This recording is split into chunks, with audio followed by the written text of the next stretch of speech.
Fala pessoal, fim de jogo aqui na Vila Belmiro, 37ª rodada do Brasileirão, check. Último jogo do São Paulo como mandante na temporada, longe do Morumbi, só vai jogar em casa de fato mesmo no ano que vem.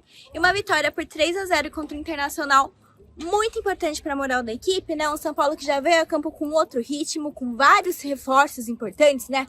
A volta do Rafael, do Sabino, do Luciano, do Ferreirinha, do Arboleda também, que entrou com a saída do Alan Franco, que se tornou uma preocupação no time, né? Deixou o gramado de maca, vai passar por uma avaliação. E um time completamente diferente daquele time que a gente tinha visto na semana passada contra o Fluminense, na pior goleada do ano, na pior derrota do ano, né? Naquela derrota por 6-0 contra o Fluminense de Luiz Beldia. Agora chega com uma vitória por 3-0, gol do Sabino. O Mike também, menino de Cotia, que tem se firmado, né? Foi bastante elogiado pelo Crespo na coletiva de imprensa, também marcou. E o São Paulo que conseguiu o que queria, que era se garantir, ficar na 8ª colocação da tabela. Ainda não tem nada decidido para 2026. O próprio Crespo falou que independente de jogar Libertadores, jogar Sul-Americana, quer manter um time competitivo, mas é um time que ainda pensa com a vaga na Copa Libertadores, ainda pensa com aquela vaguinha na fase preliminar. É o grande sonho do São Paulo, né? 10 anos já sem conquistar a última Libertadores do time.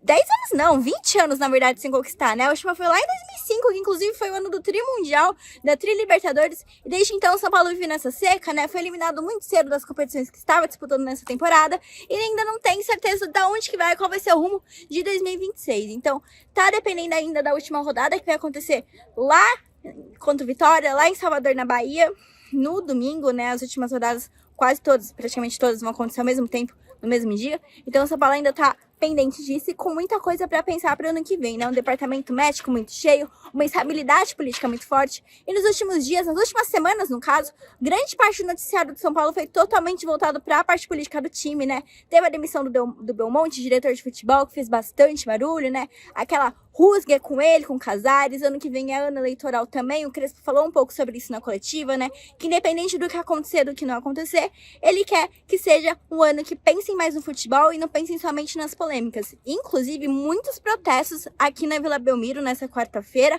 mesmo fora de casa, mesmo longe da capital paulista, né? O jogo que era para acontecer no Morumbi voltou para cá por conta do gramado. Já tinha um protesto marcado para acontecer no Morumbi, que provavelmente seria numa escala maior.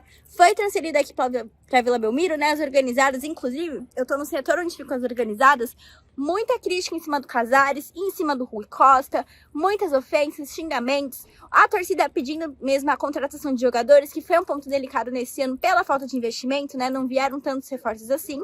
Então, um jogo marcado por polêmica na parte mais interna do time, mas o futebol, o São Paulo entregou o que precisava entregar, era um time com uma outra postura, um time que estava sabendo avançar, estava sabendo lidar, começou com algumas chances perdidas, né, como por exemplo aquele chute inicial do Luciano, alguns errinhos ali de troca de passes, mas um time que já estava com uma outra postura, uma outra cara, se você for comparar principalmente com a rodada passada. Agora tem toda uma combinação de resultados, o São Paulo ainda depende dos resultados da Copa do Brasil e se despede da temporada do Campeonato Brasileiro no fim de semana contra o Vitória. O time se reapresenta amanhã com os jogadores que estão em regenerativos, jogadores que não tiveram tantos minutos em campo.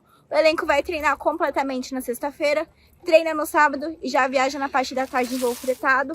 E aí, goodbye, volta de férias no dia 2 de janeiro e dia 11 provavelmente já tem jogo. E é lógico, todas as informações do clube vocês acompanham aqui no Lance.